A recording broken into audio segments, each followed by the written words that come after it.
ഓരോ ദിവസവും നമ്മൾ ഈ ദിക്റ് രാവിലെ അങ്ങോട്ട് സുബഹിസ്കാരം കഴിഞ്ഞിട്ട് ഈ ദിക്റ് ഒരു ചുരുങ്ങിയതൊരു 3 പ്രാവശ്യമെങ്കിലും ഈ ദിക്റ് നമ്മൾ അങ്ങോട്ട് ചൊല്ലിയാൽ അന്നത്തെ ദിവസം നിനക്കും നിന്റെ കുടുംബത്തിനും നിന്റെ സമ്പത്തിനും ഒന്നും സംഭവിക്കൂല.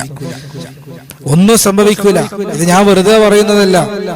ലോകത്തിന്റെ നായകൻ നബി മുഹമ്മദ് മുസ്തഫ അവിടുന്ന് ഇന്ന് വരെ കളവ് പറഞ്ഞിട്ടില്ലല്ലോ. അള്ളാന്റെ റസൂൽ സല്ലല്ലാഹു അലൈഹി വസല്ലമ തങ്ങൾ സത്യമല്ലാതെ ഉച്ചരിച്ചിട്ടില്ലല്ലോ.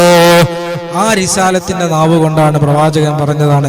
അബൂ ദർദാ റളിയല്ലാഹു തആല റിപ്പോർട്ട് ചെയ്യുന്ന ഹദീസാണ്. അള്ളാഹു പഠിക്കാൻ ഈമാൻ നൽകി അനുഗ്രഹിക്കട്ടെ. പഠിക്കാനും പകർത്താനും അള്ളാഹു തൗഫീഖ് നൽകി അനുഗ്രഹിക്കുമാറാകട്ടെ. ഏതാണ് ആ ദിക്ർ എന്നറിയോ? അള്ളാഹുവിന്റെ റസൂൽ പറയുന്നു, അഊദു ബികലിമാത്തില്ലാഹി താമ്മാതി മിൻ ശർരി മാ ഖലഖ്.